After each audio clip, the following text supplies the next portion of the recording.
Hi, I'm attorney Sherri Stinson, your Palm Harbor estate planning attorney, and I've been helping families in Pinellas and Pasco County protect their estates and their families for over 20 years. Today, I want to talk to you about why your will needs to be Florida specific. Now, I have lots of clients who have moved here from other states, and they come to me and they say, you know what, nothing's really changed. I don't really think I need an update. But that may or may not be true, and it's important that you talk to an attorney to figure this out. So, generally speaking, Florida will recognize wills that are brought from other states. The issue becomes, does it meet with certain requirements, or are there additional steps that we have to take? So, for example, I had a lady bring a will to me recently where her husband had died.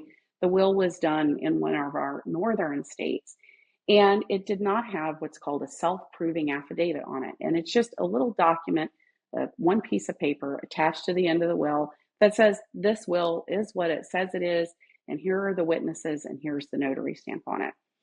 In that case, because the state that she brought it from did not have that requirement, we had to take some additional steps to make sure that will got admitted into probate.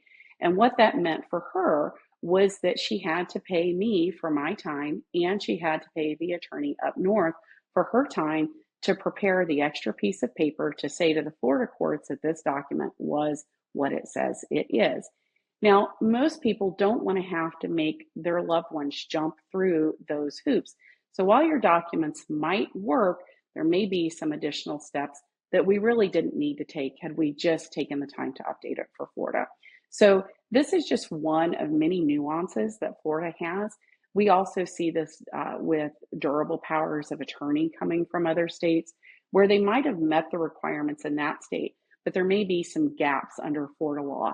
And it's really a scenario you don't want to find yourself in because it means money, it means attorneys, and it means the loss of time. So if you have questions about what you need to do and if your will is up to date, please reach out to my office. You can give us a call. You can also visit my website and request a consultation there. I'll be happy to talk to you. Thanks for watching, and I look forward to talking to you.